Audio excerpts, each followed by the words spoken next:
नमस्कार।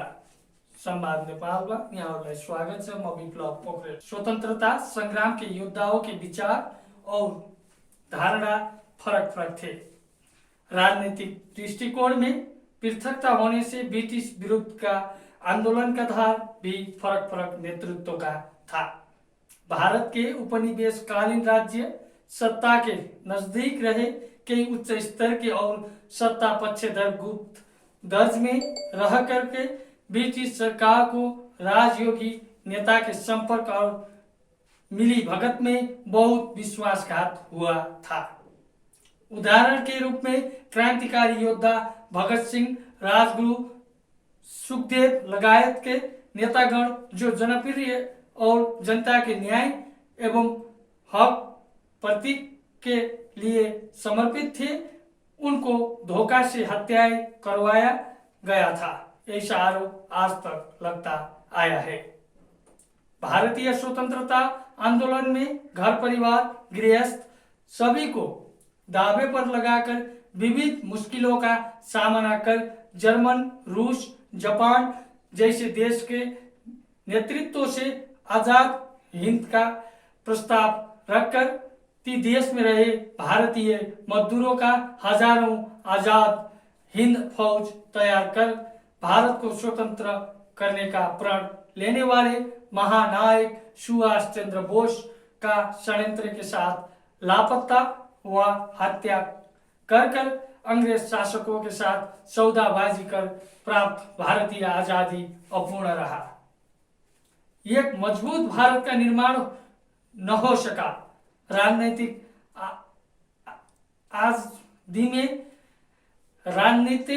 आजादी में धर्म, संस्कृति और क्या क्या मुद्दों पर एकीकृत भारत को भारत और पाकिस्तान में विभाजित किया गया। आज का दक्षिण एशियाई क्षेत्रीय सहयोग संगठन के हक में अनुकरण के ने अहम भाव भरा हुआ था।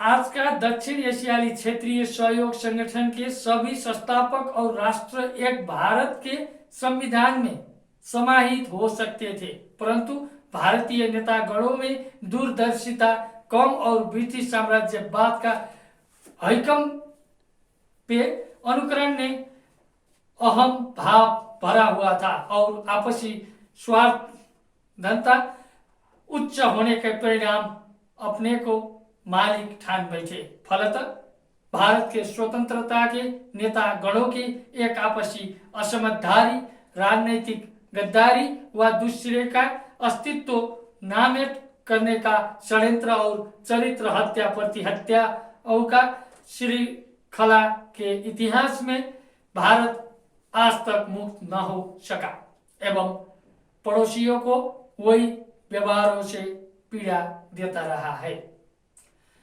आधुनिक नेपाल राजनीतिक इतिहासों में भूसीमा पे प्रत्यक्ष रूप में कोई विदेशियों आज तक ना शासन किया है। विश्व में साम्राज्य फैलावट के दौर में यूरोप अग्र रहा है। इनमें बेलायत ने संसार के सभी देशों को ढक लिया था और कहा जाता रहा इंग्लैंड में कभी सूर्यास्त नहीं होता। उसके विस्तारवादी कदम ने भारत को निगल चुका था। जो राजपूतों व राजा बचे थे वो हायल कायल थे। इसी वक्त में आधुनिक नेपाल का जग भी नहीं बसा था। आज के नेपाल के भूभागों में 50 छोटे बड़े राज्य थे। एक आपस में अच्छा मेल नहीं था। भारतीय राजाओं का व्यक्तित्व स्वास्थ्य के रोग नेपाल के गोरखा राज्य का नवजवान पृथ्वीनारायण शाह हुए। उन्होंने विशाल गोरखा राज्य का सपना देखा। उसी राज्य की अगुवाई में हिंदुस्तान से अंग्रेजों को पलायन करने का ऐलान किया था।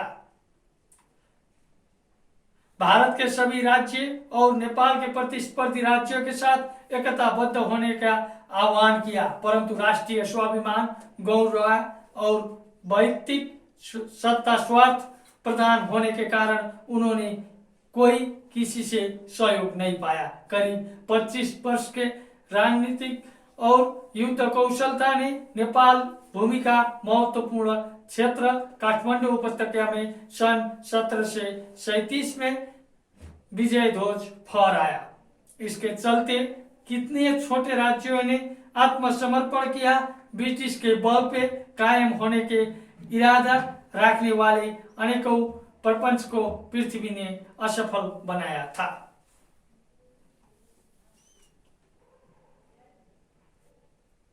आधुनिक नेपाल का मजबूत नींव डालकर शासकीय प्रबंध और राज्य विस्तार के गति में लगे हुए पृथ्वी का 51 वर्ष के उम्र में सन 1773 में देवासन हुआ। इतिहासकारों को कथन है पृथ्वी के राज्य उत्तराधिकारी पुत्र प्रताप सिंह शाह पिता के तरह वीरता और युद्ध कौशल नहीं थे। शासन पद्धति में अति कमजोर और विलासिता में शौकीन थे। उनका भी अति शीघ्र निधन होने से राज दरबार में सत्ता संघर्ष का घिनौना खेल प्रारंभ हुआ। नाबालक रणबहादुर शाह को राजा बनाया गया। राजा के काका मृत राजा प्रताप सिंह के भाई बहादुर शाह अपने पिताजी के तरह शूरवीर और दूरदृष्टि के थे। इनको शासन में नायाबी देकर अगाडि बढ़ने पर नेपाल का भविष्य सुरक्षित हो सकता था, परंतु सत्ता संघर्ष और भारदारी खेल के कारण विधवा रानी और देवर के बीच अविश्वास बढ़ा और नाबालक राजा के अधिकार का दुरुपयोग कर राजमाता ने देवर को राजनीति से हटा दिया। शाह राजा के राज दरबार के अंदर रानियों का श्रृंखलाबद्ध सत्ता संघर्ष और भारदारी शक्ति का विभाजन ने पक्ष विपक्ष का मलजल किया। नाबालक राजा सत्ता में क्यों हो रहा है कोई ज्ञान न था। सत्ता संघर्ष का अनुचित हस्तक्षेप से राजा का मान मर्दन और विविध विकृतियां दरबार में प्रवेश हो चुका था, परंतु शासन देश नेपाल के राजा महाराजा के नाम पर होता रहा। काठमाडौँ के दरबार में ऐसे घिनौने खेल होते रहे, परंतु गोरखाली सेना ने अपने बड़ा महाराज के अविच्छिन्न सत्ता के उत्तराधिकारी के प्रति निष्ठा के साथ ईमानदारीता निभाया।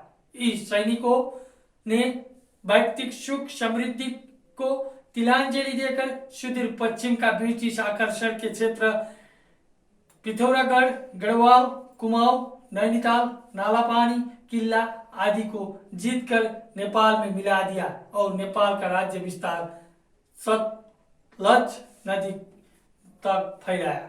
पूर्वी कमान ने सिक्किम, पश्चिम बंगाल को दार्जिलिंग, टिस्टा नदी तक नेपाली ध्वज फहराया। उत्तर में हिमाल और दक्षिण के सीमा गोरखपुर, लखनऊ, सुगौली आदि क्षेत्र का उत्तरी खंड, उत्तर प्रदेश, बिहार, पश्चिम बंगाल के हजारों हेक्टेयर समतल भूभाग को नेपाल से मिलाया था, परंतु वीरता की बल पर खुकुरी और पहलमानी की लड़ाई में जीता हुआ क्षेत्र का दिगोपन के नेतृत्व नेपाल के आर्थिक अवस्था, सैन्य शक्ति और आपसी बंधने फंसा राज दरबार से असंभव होता जा रहा था।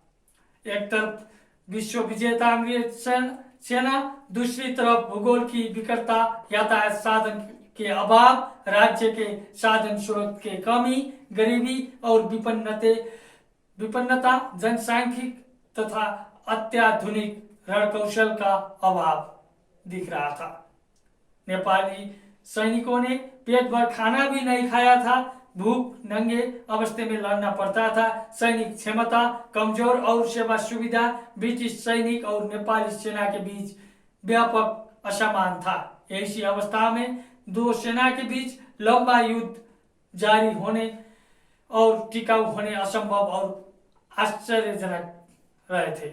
ब्रिटिश नेतृत्व नेपाली सैनिकों और आम नागरिकों को अत्याधुनिक सेवा सुविधा के साथ ब्रिटिश सेना में प्रवेश कराने का लालच के जरिए नेपाल का मनोबल कमजोर बनाने में सफल रहे थे। ब्रिटिशों ने नेपाली राजा के लिए पश्चिम में काली नदी, पूर्व में मेची नदी के तट का भूभाग एवं नेपाली दरबार के अन्न भंडार के लिए हाल के पूर्व में झापा से लेकर पश्चिम में दाङ जिला तक भूभाग में सीमित कर होकर स्वतंत्र राज्य के राजा के रूप में बसने शर्त में सुगौली संधि 1816 को एकलौटी शर्त पत्र दबाव के साथ हस्तक्षेपकारी तरीके से नेपाल से मंजूर बनाया और अपमान का बोझ थोपा गया था। नेपाल का दरबार तो ब्रिटिश के छाया में रहकर काम करना बाध्य होता था। तब शासन अधिकारियों का हालत क्या होगा अनुमान कर सकते हैं। ब्रिटिश नेतृत्व का ध्यान लड़ाकू गोरखाली व नेपाली के कैसे ब्रिटिश सेना का अंग बनाया जाए और इसके लिए वफादार शासक पदाधिकारियों को खोजी नेपाल के दरबारिया वित्त हो रहा था। दरबारिया अंतर संघर्ष के चरम स्वरूप में राजसत्ता और असली उत्तराधिकारी गौण बन गए और नितांत व्यक्तिगत संघर्ष ने इतिहास का रूप फेर दिया। नाबालक राजा के न्यायाधीश के रूप में आंतरिक रानियों का विकृति और अपराधपूर्ण विवाद ने सिर्फ 5 संबोधन वाले असली राजशाही के दरबार के 4 दीवारी में जकड़ दिया और सन 1843 में सिर्फ 3 राणा परिवार को अवैध रूप में शक्ति में स्थापित किया और 104 वर्ष तक निरंकुश तंत्र में फंस गए। इन्हीं राणा शासन के प्रथम संस्थापक जंग बहादुर कुंवर राणा ने भारतीय वीरांगना झांसी की रानी का अंग्रेज विरुद्ध की बगावत सन 1857 में कुचलकर असफल बनाने की कार्य का नेतृत्व कर खुश किया। भारतीय स्वतंत्रता संग्राम विद्रोह सामना करने और अंग्रेज शासक के भक्ति के दर्शना तथा नेपाली नागरिकों के ब्रिटिश सेना में भर्ती मार्ग खुला करने का पुरस्कार स्वरूप हाल के बांके, बर्दिया, कैलाली और कंचनपुर जिले पाए थे। इस घटने का राणा शासन के नींव को और मजबूत बनाया था। आज भी नेपाल की जनकथन में यह जिला को नए मुलुक जाना जाता है, किंतु भारतीय संचार क्षेत्र तथा पत्रकार इतने अज्ञानी है व अहंकारी है और हम बड़े हैं, हम जो बोलते हैं वही सत्य है। इतिहास भी झूठ और हमारे विरुद्ध, इसलिए सत्य बात तो जंग बहादुर ने फिर तपाए हुए भूभाग जनकपुर से लेकर कपिल वस्तु था। ये बात बार बार कहकर इतिहास के प्रतिकूल, गलत और अफवाह के फैला रहे हैं, इसलिए हम खेद प्रकट करते हैं। नेपाल और भारत के राजनीतिक पड़ोसीपन, आपसी संबंध और विवाद के विषय क्षेत्र आज का जो भारत का नक्शा है वो अंग्रेज उपनिवेश प्राप्त विरासत है। अंग्रेज शासकों का अपमान का बीज पीकर भी स्वतंत्र रहा नेपाल सुगौली संधि 1816 की विरासत है। यह आजाद भारतीय शासन को काला पानी, लिपुलेख, लिम्पियाधुरा तथा देश के विविध क्षेत्र का सीमांकन और ब्रिटिशकालीन संधि अमान्य होते खुलकर कहे, हम आधुनिक भारत है, ब्रिटिश विरासत नहीं है, इसलिए नेपाल को भी जबरदस्त भारत में समाहित होना होगा। वह सुगौली संधि पूर्व की नेपाल ने जीता हुआ 1,05,000 वर्ग किलोमीटर वाला पूर्व टिस्टा से लेकर पश्चिम सतलज तक और दक्षिण का उत्तराखंड, उत्तर प्रदेश, बिहार और पश्चिम बंगाल के हजारों वर्ग किलोमीटर समतल भूभाग को भारत को छोड़ना होगा। भारत का दादागिरी अब नहीं चलेगा। हम भी सुगौली संधि पूर्व का भूभाग को जोड़कर विशाल नेपाल निर्माण का अधिकार रखते हैं। अन्यथा भारतीय राजनीतिज्ञ, बौद्धिक वर्ग, इतिहासकार, साहित्यकार, संचार जगत को शर्म होनी चाहिए। माँ और बहन का व बेटियों का चीर हरण के सरह लाचार होकर सुगौली संधि को मानता हुआ बैठा निरीह नेपाल के ऊपर सैन्य बल, सीमा रक्षक, सेना, प्रहरी, बड़ी जनसंख्या, विकास, निर्माण और आय आर्जन का विषय दो देश के तुलना कर नेपाल को धमका क्यों रहा है? अनशन अंतर्वार्ता, तथ्यहीन बहस, दादागिरी शैली में चेतावनी। नेपाल और नेपाली के प्रति विश्व वमन भारत के तरफ से क्यों हो रहा है? प्रश्न हम करते हैं। इतिहास में असली मित्रों के रूप में नेपाल ने भारत को क्या नहीं दिया, परंतु भारतीय शासनों के नेपाल को क्या क्या अपमान और पीड़ा दिया। आज का दो देश बीच उपस्थित विवाद के कारण क्या हुआ है, क्या है? क्यों नेपाल और भारत बीच तनाव बढ़ रहा है?